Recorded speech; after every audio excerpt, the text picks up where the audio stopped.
You're listening to a download from the outdoorstation.co.uk. Number 377. Hello and welcome back to the Outdoor Station with me, your host, Bob Cartwright. If this is the first time you found us and want to know more about what our podcasts are all about, well, we primarily aim our content for lovers of the great outdoors leading, if you like, a simple life. We're primarily UK based, and the emphasis is on self-powered travel. So that's walking, rambling, backpacking, hiking, call it what you will, cycling, paddling, bushcraft, camping, and so on. Our target audience, if you like, are listeners who enjoy the natural countryside, people that like to get out into the UK countryside, or worldwide for that matter, but do appreciate their surroundings and, if you like, form more of a intimate relationship with the outdoors on a deeper personal level. Over the years, our content has touched a whole variety of different areas, really. Obvious area is obviously the trade shows that we go to visit, speaking to manufacturers and designers and importers and so on. People have got either new products, new ideas, or hopefully interesting designs, particularly we think that might be of interest to our particular audience. We've also talked to a lot of people in our library who have undertaken long walks as well as short walks, if you like, in the UK and further afield as well, seeking any tips and ideas, but also sharing their experiences and relationships with the outdoors as they undertook them. Of course, you'll also find a few interviews with people that have cycled, for example, around the world.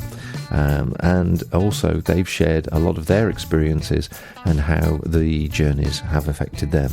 And you'll find all of these podcasts and easy to find, hopefully, if you go over to the Outdoor Station website and look in the search engine, and there's almost 400 of those podcasts to choose from.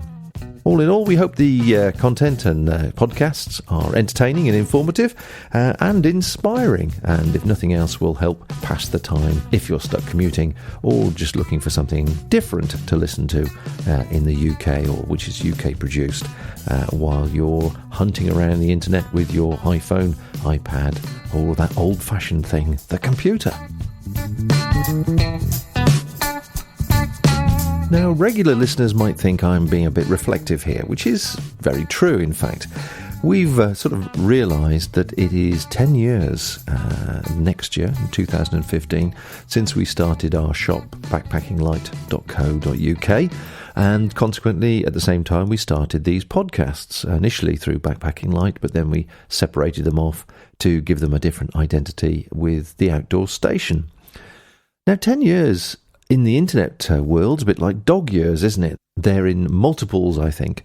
I don't know what the multiple is, but it certainly seems only yesterday that we launched ourselves initially at the trade show in Germany, met a lot of suppliers there, some of whom were very dubious about the whole internet landscape, but we were quite excited about it, and it took us a while to persuade them to supply us and work with us.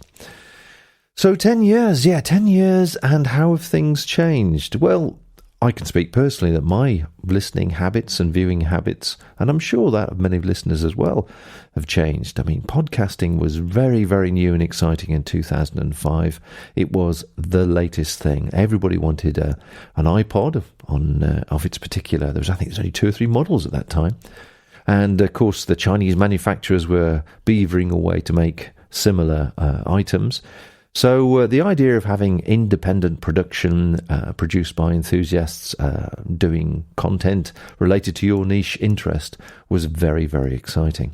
And looking at podcasts themselves, they've changed. There was two organisations initially. There was the first organisation.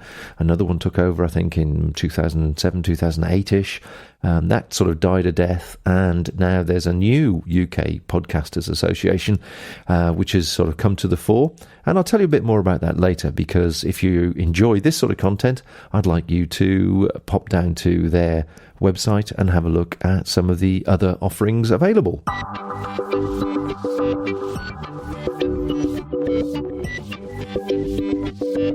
I said earlier on that everybody's habits have changed, myself included. I think not only habits, but also perhaps attitudes.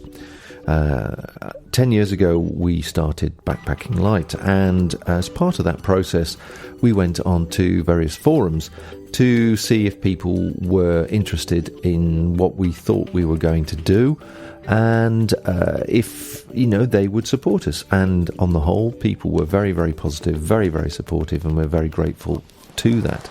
Obviously, the podcast helped us disseminate the message of who we were and what we were doing at the time.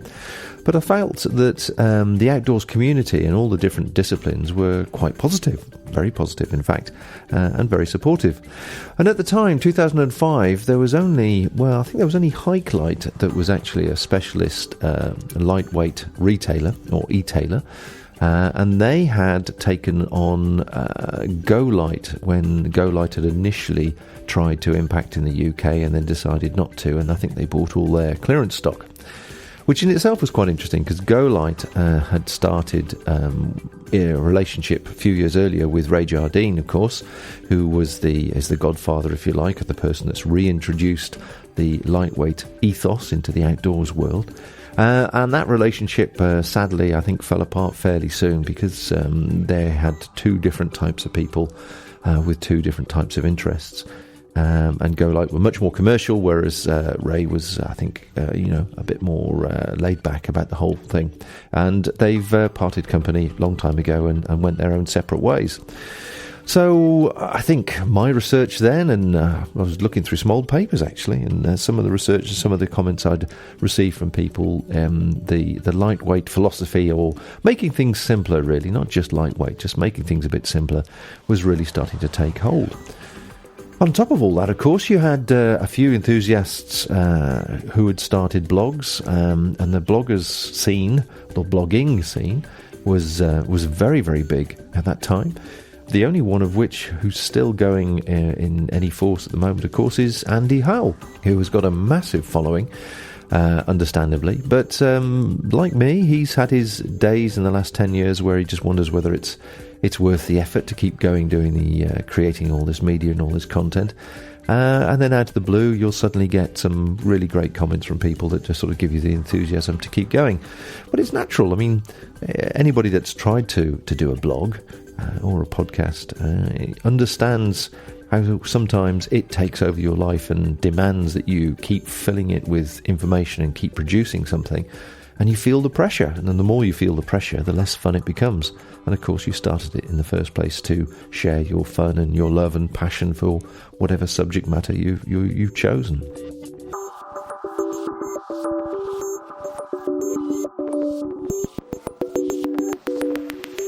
Looking back, another thing from 10 years ago, of course, was most of the manufacturers stroke distributors didn't have their own clearance outlet or retail outlet. And here we are almost 10 years later, and most of the main brands I can think of now are really considering the aspect of selling direct. It's on the table, it's on the cards, and certainly looking around the internet at the various outdoors forums, you just need to ask the question if you're able to buy your brand product, the one you're looking for, direct, and people will soon tell you whether there's a clearance house or whether there's an overstock house or whatever they want to call it, which they keep fairly low-key for obvious reasons, because they have a retailer base to support. So the big question is at the moment, has the landscape changed that dramatically, and is it going to continue and they're going to really focus on selling direct? In which case, where does that leave a lot of the retailers? And talking about retailers and e-tailers, in the last 12 months, I can think of almost a dozen that have been well established over the years that have disappeared and sort of retired for whatever reasons. Hike Light themselves, as I say, they were a very strong individual back in 10 years ago, but they've really backed off about 3 or 4 years ago, I believe now. You've got Ultralight Outdoors, of course, which has come on in great strengths. Initially, like us, a sort of a smaller enthusiast base where the range of products were were very specialised in a certain area, but now they're getting, well, from their website anyway, getting considerably bigger. So probably losing touch with actually every single item and what it does on the on the shelf. But I mean, that's the way it goes. That the way it goes. Any business that grows, you start to lose control of all the individual aspects and facets within your building. Just going off topic for a second, backpackinglight.co.uk, our shop, has been nominated once again this year in the TGO Magazine Awards in the online shop category. If you like what we do and you would like to support us and vote for us, you have between now and November the 19th, 2014, and you can do so by visiting awards.tgomagazine.co.uk. There you'll find a handful of nominees to vote for in each category. That's shop, online shop, specific pieces of gear, celebrity, and so on. So if you can take a few moments to vote, and if you vote for us, we'd gratefully appreciate it. Many thanks. If we look across the water, of course, across the pond to America, there was a series I did, I think about a year ago now, relating to the future of lightweight equipment from the point of view of cottage manufacturers. People like Vargo, Six Moons, Gossamer Gear, people like that. And their strength seems to have been fairly consistent. The cottage industry in the US does seem to have been fairly steady to my eyes, and I think most people would agree. And certainly a lot of people now are feeling more confident to buy direct from overseas. And I know, in fact, I was speaking to a couple of people today that bought various products from Henry Shires, and great products, but I think 10 years, people's confidence has built as regards international trading and international purchasing. And of course, that then puts some of the independents on the back foot, really, when they've been perhaps specialising in importing certain things. Therefore, the manufacturers, the cottage industries, are not having to lose any margin because they're still selling it at the same rate. The customer just has to wait a bit longer. But the other side of it is, of course, the customer doesn't have the sort of UK trading laws to fall back on. So if they have a problem with something, they generally have to rely totally on the goodwill of the companies concerned, some of which are very, very good and some of which aren't, unfortunately. But this also leads me on to some of the threads I've been following recently on Outdoors Magic, where it's all about Alibaba, basically, where you can now buy a lot of the products that you would see branded with a particular brand name in Cotswolds, shall we say, or Field and Trek, or Snow and Rock. And if you look on Alibaba, you can actually see them at exactly the same item with no branding, with no logo or packaging or whatever it might be.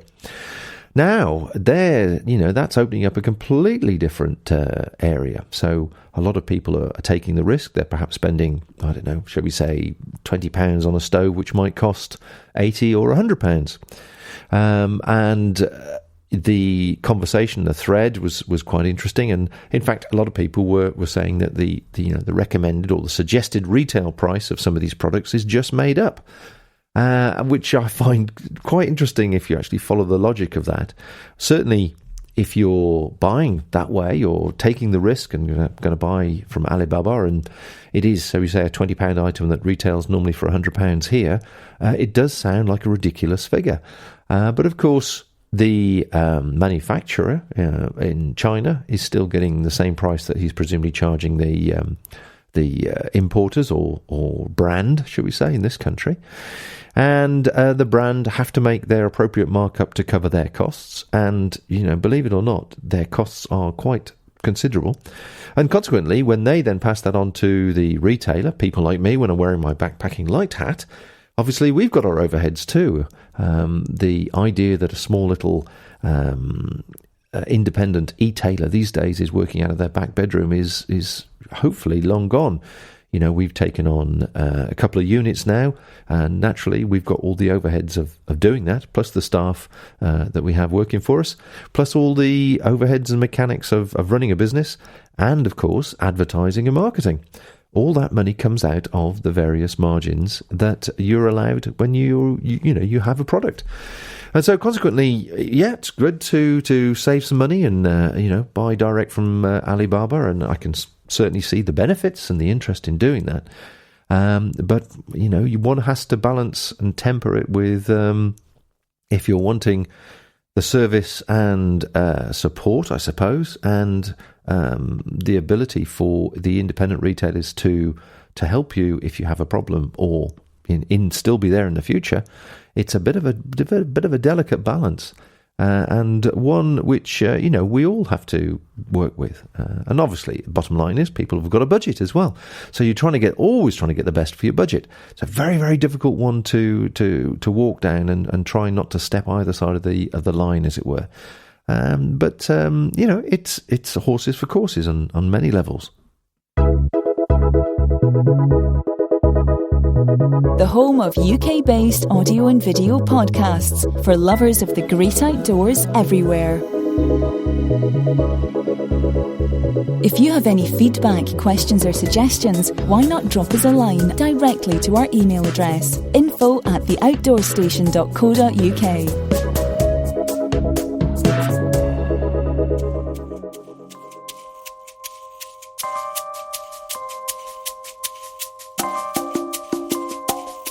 Of course, all the bargain hunters, myself included, use eBay and watch eBay and buy various things on eBay. Now, I certainly sell and buy a lot of second-hand items for the studio work that I do, the video work and the audio work on eBay, because it's the type of technology that even though it's old by a few years, it still does the job beautifully.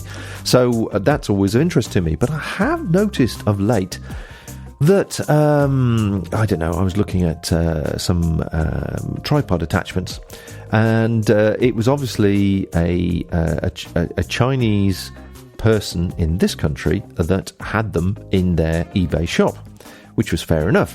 But when I looked at all their other items, you sort of realise that actually they've set themselves up as a supply distribution base for a lot of other Chinese suppliers. And so all the other products that they had in their shop were completely at opposite ends of the area that I was interested in video equipment. But they had various toys there, and they had musical instruments, and they had, clothes, should we say, and a few other bits and bobs. But, it added up to a couple of hundred items. So it wouldn't surprise me that quite a few of the Chinese entrepreneurs, or perhaps families, have come over to this country and are now taking supply from various people in China. Maybe it's Alibaba, or maybe it's personal or family contacts. And they are able to sell direct, obviously make a good living from that. At the same time, you, the consumer, we're getting something which is possibly new, but potentially second-hand, whatever, at a good price. But we don't have a leg to stand on should it not be up to scratch, or particularly safe, should we say, depending on the nature of the item you're buying. So that's something else that's changed in the last 10 years. eBay 10 years ago was very, very much a second-hand car boot type scenario. And certainly over the last, 5 to 10 years, I've found from a trade point of view, a lot of our suppliers have actually contractually written to us, and as part of the relationship with them, we are no longer, or not that we ever did, but we are not able to sell on eBay or on Amazon. And Amazon, of course, is another area which is muddying the waters. And quite rightly, I think a lot of products that we would want to go on the hill with and trust our lives with, and want to make sure that we're safe with, A, we want to know it's a genuine product, and B, we want some technical support for it as well, to make sure it is the right product. And I've certainly found that my pet hate with Amazon is you've got no idea where the goods are coming from. And if you want to ask a question about it, it's virtually impossible to do so.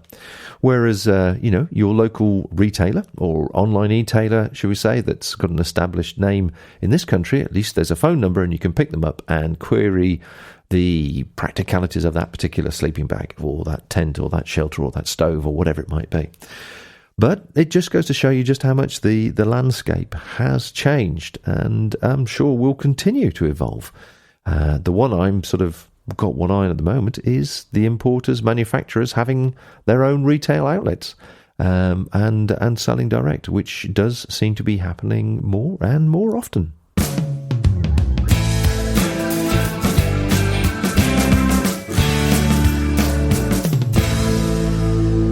Well, I think I've gone on long enough really about reflecting on the last 10 years, and we're getting close to the 400th episode. And as I say, we're getting close to our 10-year anniversary as well, going into next year. So we need to think about celebrating things and getting back to basics as well. I think a lot of the podcasts that we've done of late, although they've been sort of outdoors related, haven't been as popular as getting out on the ground, getting out and doing it and reflecting on the trip and the experience. And I've had a little idea in mind, which I've been thinking about for the last few weeks, to bring these podcasts and make them a little bit more earthy, a bit more real.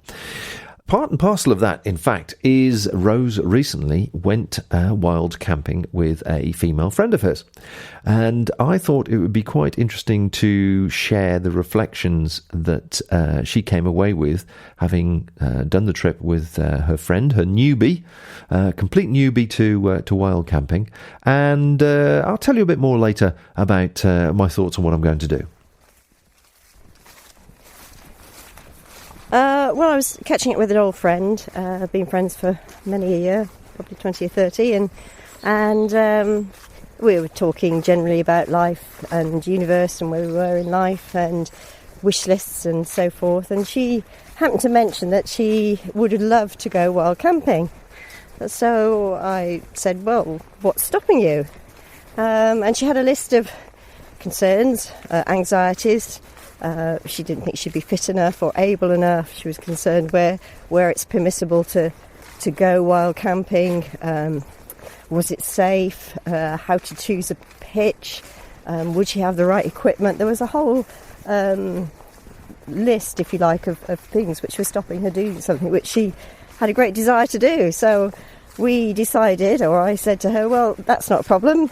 I can lend you the kit and we'll set a date and we'll go. So you, that was summertime, and we are now in October, and you went last weekend. Yeah, indeed. It took us that long to find a weekend that we were both free.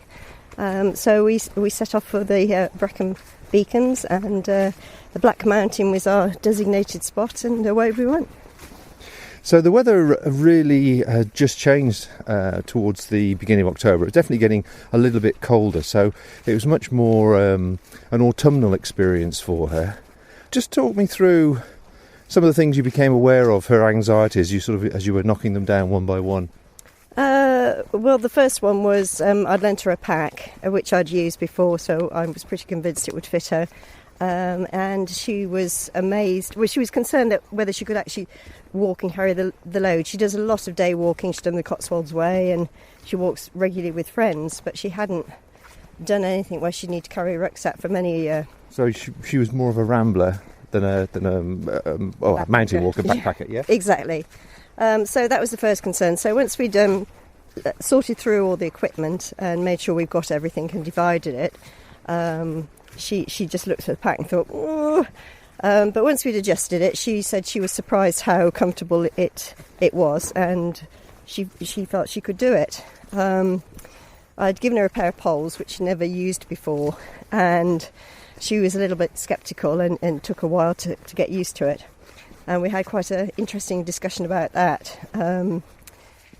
Just on that note, on the second day, we were walking, we were discussing the equipment and so forth, and she was saying she wasn't sure about the poles, so I said, well, right, give them to me, and took them off her. And we only walked for about 10 minutes, and she said, can I have them back, please?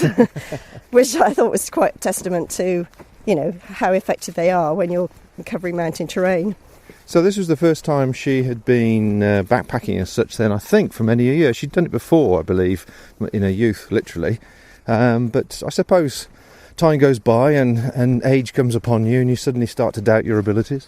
Yeah, I mean, she was concerned about the fitness, but I mean, she was absolutely fine. There was no problem with that at all. We The terrain was fairly good. A couple of times we had some good climbs, and on the second day we had some deteriorating weather and we had to take compass bearings. But all in all, she was absolutely fine. And I think, she was really proud of herself as, at the end of the weekend that she'd achieved, or, felt she'd achieved a great deal. From an equipment point of view, without going into great detail, I mean, we just presumably you prepared her with what we'd probably take on a 2-week trip as much as an overnight trip, just a spare set of clothes and basic cooking, some food and the shelter. Yeah, I mean, she was fascinated to see that actually what we packed up, and I sort of said to her, what we take for 1 night or 2 nights is probably the same as you do for a week, except that obviously you take more food and your water. So from that perspective, I think that sort of, I could see, thoughts flickering in her head, thinking, if I can manage this, then, there are other possibilities. I could perhaps do a 2 or 3 night trip. Now, you also took, obviously, a couple of our quilts as well. Our prototype quilts, which are the 3-season ones, which as the weather was just turning, it wasn't going to be frosty, but it was certainly going to be chilly. She was obviously expecting to take a heavy sleeping bag because that's what she's used to and that's what she envisaged. So how did she react to that type of equipment, which is actually considerably lighter but still obviously effective eventually? Yeah, I mean, she was quite surprised. I sort of explained that the premise behind it. And it was pretty cold that night. I don't think it was below freezing, but it was certainly in the single figures. And it was definitely chilly. But with the air beds, which are so comfortable and so warm now anyway, it wasn't long before we warmed up. And, the next morning she was so impressed with how well it had performed, how warm she'd been and how much more comfortable without the restriction of a sleeping bag. So you were, as I say, on the back mountain. You parked up and obviously walked for a few miles into your destination. How was it when you were looking for a camping spot? What was she thinking? What was she talking about when you were doing that? Well, she deferred to me, bless her. But I mean, I sort of just pointed out the things we always look for. Ideally a water source. So it was a good wind. By the time we were looking for a campsite, somewhere for the night, so we tried to find somewhere tucked out of the wind as well, and obviously that's flat and easy to pitch, and also going to have a nice view in the morning. And you achieved all that? We did, yeah. We found a smashing little spot.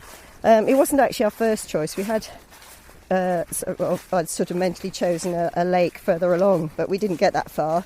And the next day, back at the car park, speaking to some other people, we found out there was a youth group that had camped there, so I was quite relieved actually that we hadn't chosen that for our spot after all.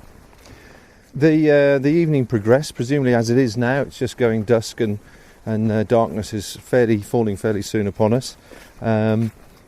Did she have any apprehensions or any concerns about actually being there and realising she couldn't go back to start? Well, not that she made me aware of at the time, but it was sort of the next day back in the car and chatting to her about the whole experience, and she sort of confessed that actually it had taken a while to get to sleep, and she had to get control of her mind, which was convinced that somebody would come and bang us on the head in the middle of the night, and then she had a fear that there were going to be mice or rodents come into the tent for the food. And she sort of said she had to rationalise it all and say, well, who in their right mind would follow you out when you've been walking 2 or 3 hours into the mountains and know where you're going to stop anyway, and what would be the purpose? So, once she got all that sorted in her head, she said it was fine, and I think she was quite surprised how well she slept. And the fresh air helps, of course. Fresh air, sound of the stream, perfect. And did you have a clear night? Did you able to see the stars? Not perfectly clear, but there were times when you could see them. And she loves the environment, nature, and she just revelled in being immersed in it for a weekend. So normally when you've wild camped, obviously it's a leave no trace policy. So you pitch late and you get up early and move before anybody else is around. Did you achieve that as well? Yeah, we were all fed, watered, packed up and walking before 9. It started off really nice, but the weather did deteriorate severely, and yes, we had to get the old compass out and take bearings. But we did fine, and I think she enjoyed the whole experience. So, talking about wild camping then, and somebody's first time, what impressions have you been left with as a reminder? Because we tend to take these things for granted these days, and certainly there seems to be more and more comments online from people asking questions about it, and are obviously quite unsure about, well, whether it's personal safety or their ability or what. Yeah, I think she realised that actually with just a little bit of knowledge and a little bit of thought and careful planning, it's perfectly doable. Anybody can do it.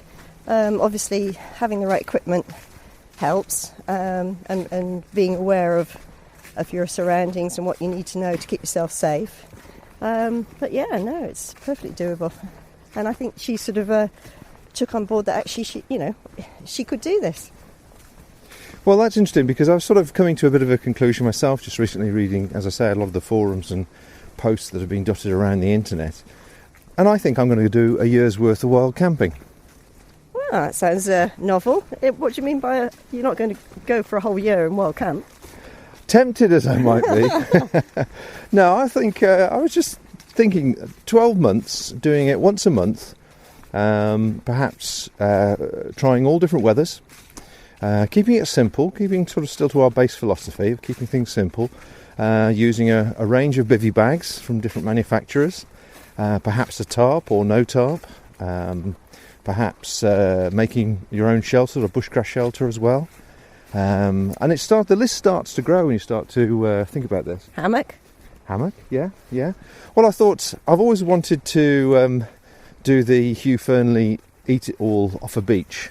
And that's a good place to start. I thought a beach for a bivvy trip would be good. Then I thought about an island, What sort of island?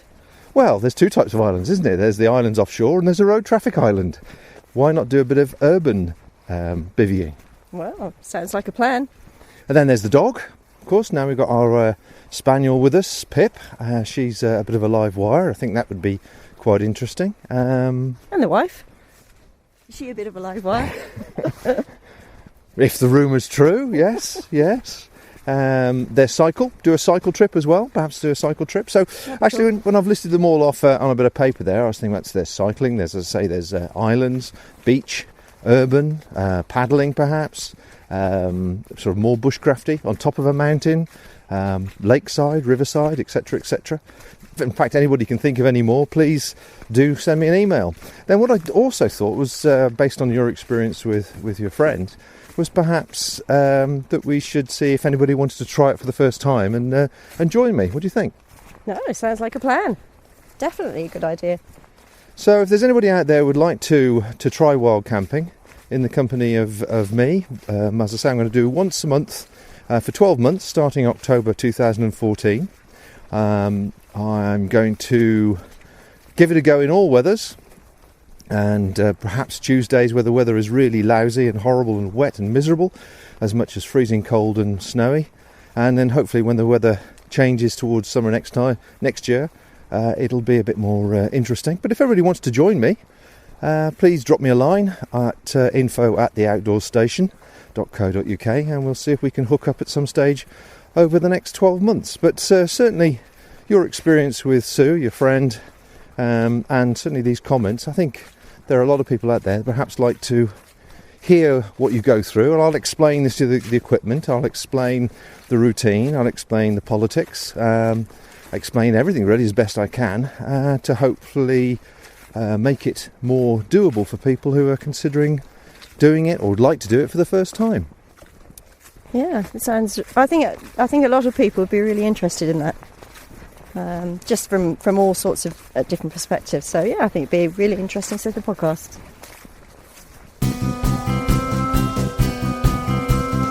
If you've enjoyed this podcast, you might like to know there's a new UK-based directory now available to make searching for quality independent content so much easier than ever before. There's no need to get frustrated with iTunes. Simply visit ukpodcasters.com/directory and you'll be presented with an easy-to-search menu which covers a wealth of niche interests, all of which is produced within the UK. please support this growing independent network and help the vibrant spirit of UK-based podcasts thrive and grow by simply visiting ukpodcasters.com/directory.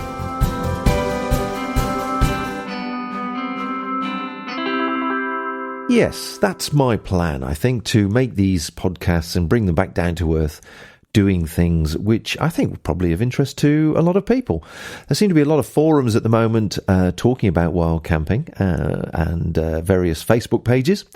And I thought, why not bring the recording equipment back out again and get out into the field? And to be honest, the last 12 months have been, well, head down with work-based activities, moving into the new offices and putting on the outdoor show that we put on, and etc., etc. I've just had my head down and haven't really got out and got dirty. So I'm going to go and get dirty again. Dirty, wet and cold. And share the enjoyment of it all with anybody that wants to hear it. So if you have any ideas or suggestions of where to go that might be interesting, based on that sort of list that I gave a few minutes ago, then please drop me a line. If you have any friends or you're an individual and you would like to join me and come for a wild camp, either with just a bivy bag or a tarp or whatever it might be, and experience it with me, then you'll be more than welcome. Just drop me a line and let me know. Now, we're based in Malvern, which is south of Birmingham there, just to the left-hand side of Worcester. Usually my area of activity tends to be most of Wales, really. Wales, or over on the Welsh coast, or up into the Snowdonia area. So if there's any places worth going further afield that might be interesting, a bit more of a challenge, a bit more stimulating, I'll probably pop down to Dartmoor perhaps. I know that they allow wild camping down in Dartmoor, of course, and the Devon area, then please let me know. So if that's of interest, and I hope it will be of interest, the content will be of interest, then do stay tuned. It is October, the beginning of October as I record this now, and in actual fact it's my birthday in October, so that was another reason for giving myself a kick up the backside and going, come on, let's go and do something. And so we'll start at the autumnal part of the year, head into the wet, cold, miserable, snowy, slushy part, and then come out the other side, all being well, in glorious springtime. So if you would like to drop me an email with any ideas, suggestions, or volunteering to come with me, be it as it may, walking, cycling, bushcrafting, whatever it might be, then as long as you don't mind being recorded and having your thoughts shared with thousands of people around the world, then you'd be more than welcome. So please email me at info@theoutdoorstation.co.uk. So I think that about wraps it up on this occasion. Thanks very much for joining me. Congratulations for sharing and being with me for almost 10 years if you have. And let us enjoy the next few podcasts and what happens. And of course, the people and regular listeners will remind me once again that Andy Howell owes me a trip out. The last one we did was our Christmas trip, where we cooked up a 3-course Christmas meal in a tent in a storm in Wales, in Brecon, would you believe? And that's still on the podcast as well, on the library, and has given people a lot of fun to listen to that. So Andy owes me a trip, and I think he should do the cooking this time. Anyway, until next time, folks, take care out there, and I look forward to speaking to you next time. Bye for now. Thank you for listening to this podcast. To hear or see more from our extensive free library, please visit theoutdoorstation.co.uk.